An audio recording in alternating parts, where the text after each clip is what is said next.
வணக்கம், நான் நயினார் நாகேந்திரன் பேசுகிறேன். வரும் 22ஆம் தேதி மதுரையில் முருக பக்தர்கள் மாநாடு நடைபெற இருக்கிறது. அனைவரும் கலந்து கொண்டு சிறப்பிக்குமாறு அன்போடு வேண்டுகிறேன். நன்றி, வணக்கம். அண்மை செய்தி.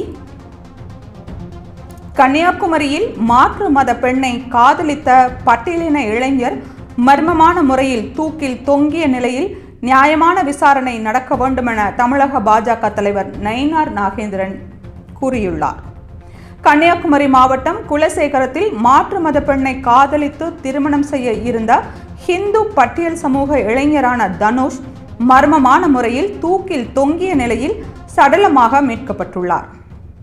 அவர் காதலித்த பெண்ணின் வீட்டு மாடியிலேயே அவர் தூக்கிட்டிருப்பது சந்தேகத்தையும் பதற்றத்தையும் ஏற்படுத்தியுள்ளது என்று நயினார் நாகேந்திரன் கூறியுள்ளார்.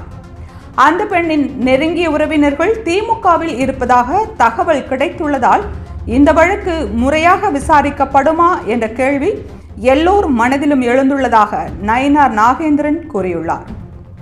கோவையில் ஒரு ஐடி நிறுவனத்தில் பணிபுரியும் இளைஞரான தனுஷ் தான் காதலிக்கும் பெண்ணின் வீட்டிலேயே தூக்கிட்டு கொண்டார் என்பது நம்பும்படியான செய்தியாக இல்லை. சென்ற 4 ஆண்டுகளில் தமிழகத்தில் சட்டம் ஒழுங்கு அதல பாதாளத்திற்கு சென்று விட்டது. குறிப்பாக பட்டியலின மக்கள் மீதான வன்முறைகள் இந்த ஆட்சியில்தான் கொடூர உச்சங்களை தொட்டிருக்கிறது என்று நயினார் நாகேந்திரன் சுட்டிக்காட்டியுள்ளார். இந்த வழக்கில் எந்த அரசியல் தலையீடும் இல்லாமல் முறையாக பிரேத பரிசோதனை செய்து உண்மையை வெளிச்சத்திற்கு கொண்டு வர வேண்டியது காவல்துறையின் பொறுப்பு என்று நயினார் நாகேந்திரன் கூறியுள்ளார்.